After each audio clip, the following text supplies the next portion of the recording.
programmation, ou toute programmation en fait, et dans laquelle est enregistré tout ce qui se passe en matière. Et l'interaction entre cette dimension vibratoire-là et les autres dimensions, c'est le passage justement de l'énergie. Autrement dit, l'énergie provient de cette dimension éthérique-là ou vibratoire. Autrement dit, selon les scientifiques, par exemple, au niveau de la théorie des cordes, les cordes, ce sont des vibrations. Alors, c'est cette dimension particulière qui est à la base de la vie. Sans cette dimension-là, il ne peut pas avoir de vie, il ne peut pas avoir d'échange entre les différentes dimensions, ça serait inerte. Alors, quand il se passe quelque chose dans la matière, ça réverbère, si vous voulez, dans cette dimension vibratoire-là, et ça va animer, si vous voulez, ou déclencher certains programmes. Et quand ces programmes-là sont animés, si vous voulez, ou déclenchés, ils dégagent une certaine énergie. Et à ce moment-là, par exemple, au niveau de l'ego, ça le met en vibration.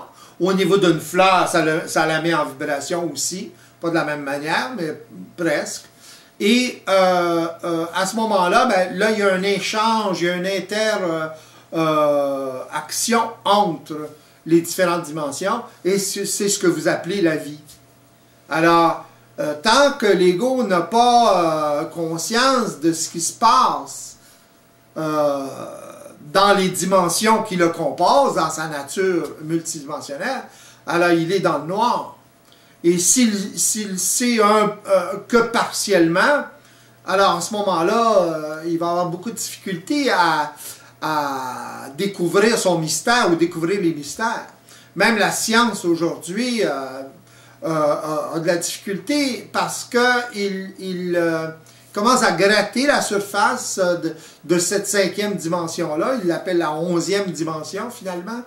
10 dimensions matérielles et une dimension vibratoire. Il ne l'appelle pas comme ça, mais de toute façon c'est la même chose. Et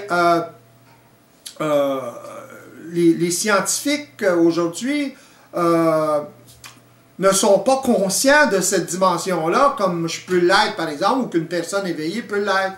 Alors c'est pour ça qu'ils ont de la difficulté à créer une théorie, si vous voulez, du tout. En anglais, ils disent la théorie de theory of everything, dans le sens une théorie qui expliquerait tout. Alors, c'est pour ça d'ailleurs que la science est comme plafonnée. Alors, c'est très difficile pour eux de réaliser ou de concevoir le monde quantique, par exemple, ou qu'est-ce qui se passe dans cette dimension-là, parce que c'est une dimension, parce qu'ils n'ont pas la conscience pour traiter avec.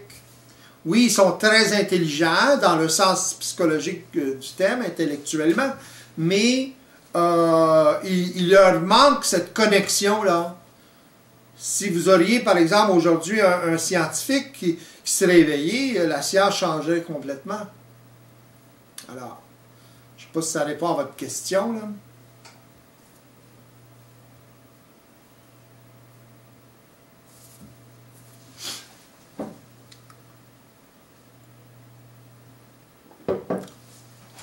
Est-ce qu'il y a des questions à ce sujet-là?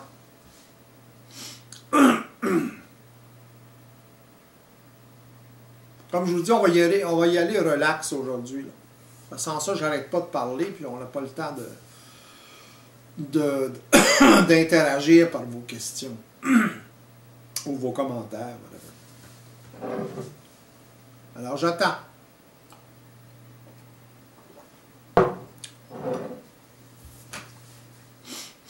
Est-ce que ça, Elfia, est-ce que ça répond à votre question un peu? Oups là. Yes, I believe. Je pense qu'elle est partie. Il y a 3 personnes. Ah, et là. OK. Alors, comme je disais, c'est extrêmement important. L'éveil, c'est un rapport direct avec la prise de conscience de notre nature multidimensionnelle. C'est concret, c'est réel. Et tant que l'ego n'a pas pris conscience de tout ça, ou il ne commence pas à prendre conscience de tout ça, il est dans le noir. Autrement dit, il ne sait pas ce qui se passe dans sa vie. Il est assujetti à des programmes, il est assujetti à ses émotions, il est assujetti aux événements, etc., etc. Alors, c'est ça de l'inconscience.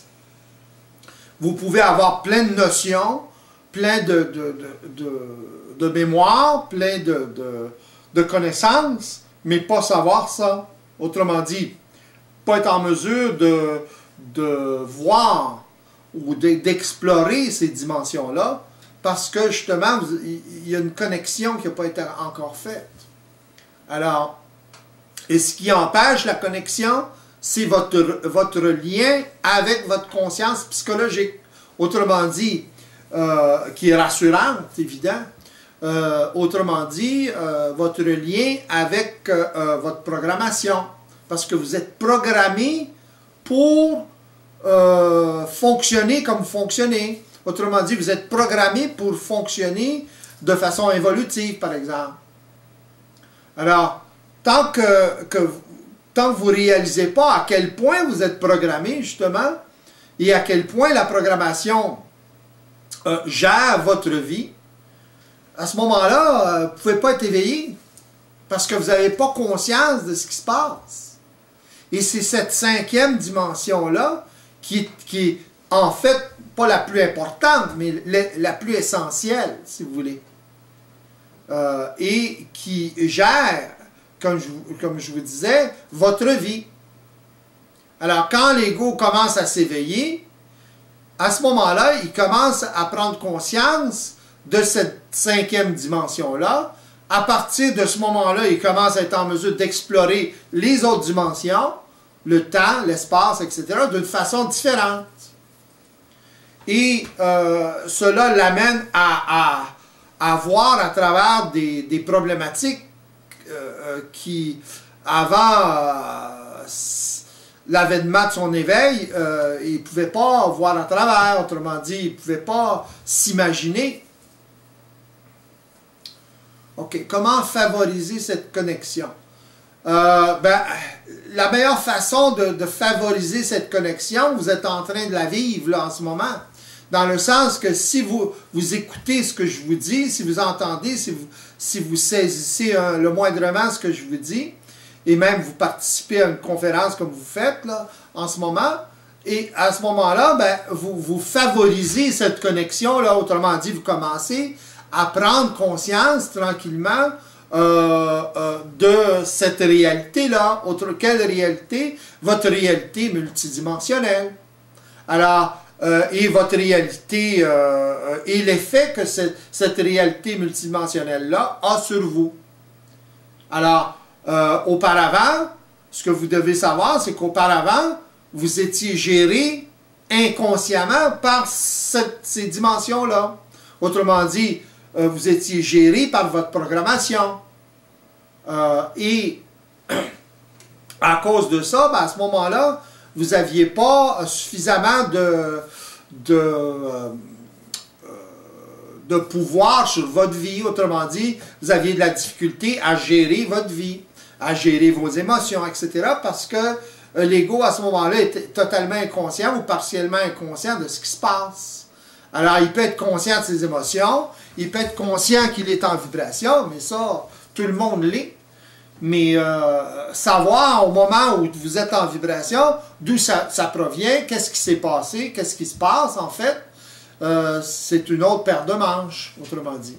Alors, pour favoriser cette connexion-là, il faut que l'ego, comment je dirais ça, favorise son éveil. Autrement dit, qu'il réalise à quel point il est ignorant.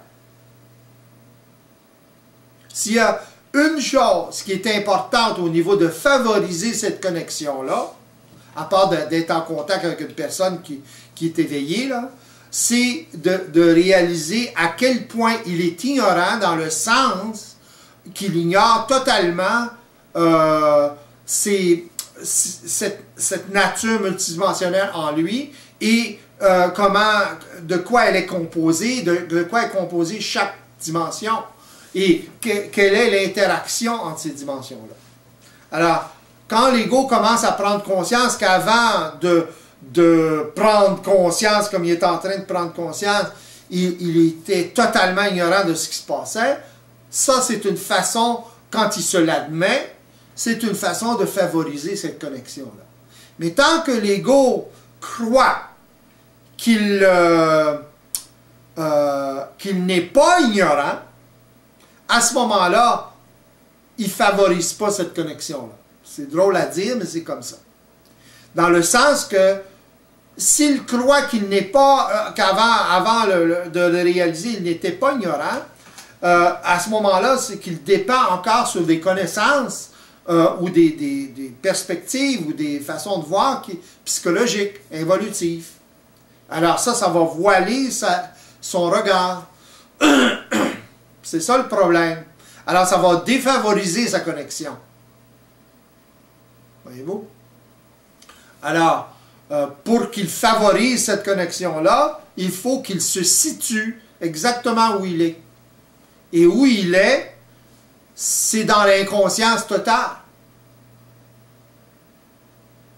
Quand je dis inconscience, je parle toujours en fonction qu'il ne sait pas, il ne connaît pas sa nature multidimensionnelle.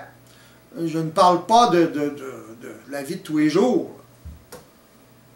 L'être humain a une certaine conscience.